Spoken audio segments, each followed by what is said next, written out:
ভবিষ্যতে কি পরিকল্পনা, আপনি কি হতে চান? তেমন পরিকল্পনা নাই। আপাতত নাটকে জয়েন করতে চাই আর কি। মানে আমার অভিনয় করার শখ আছে, এই জন্য চেষ্টা করতেছি। ছোটবেলার থেকে কি স্কুল বা হাই স্কুল, প্রাইমারি স্কুলে কি অভিনয় করা হয়েছে?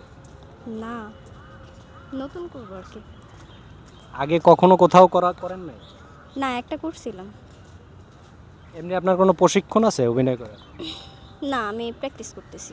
প্র্যাকটিস করতেছেন কোথাও, কোনো প্রতিষ্ঠানে কি শিখতেছেন? না, আমার আব্বুই বড় ডিরেক্টর, এই জন্য আমার আব্বুর থেকে শিখি আর কি। ও আচ্ছা আচ্ছা, আপনার আব্বু ডিরেক্টর। আপনার আব্বুর নাম কি? শেখ আল মাসালি। উনি কি নাটকের ডাইরেক্টর? আগে করতে, এখন বর্তমানে করে না, কিন্তু উনি আমাকে আর কি দিতেছে, কারণ ওনার সবাই পরিচিত, এই জন্য।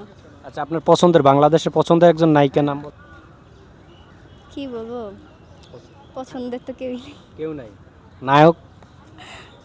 না, নায়কও নাই। ইন্ডিয়ায় নায়িকা আছে কোনো পছন্দের? বলতে গেলে পছন্দের মধ্যে আমার কাউকেই রাখি না আর কি।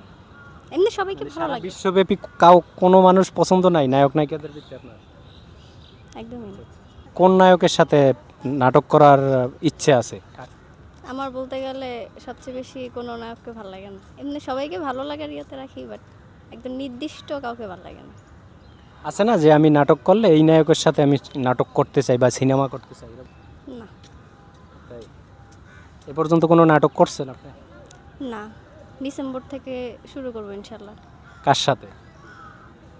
আমার আব্বু আমাকে নিয়ে যাবে আর কি, টিভির নাটকে তো। টিভির নাটক। নায়ক কে জানেন না? আমি এখনো যাই নাই তো, গেলে জানবো।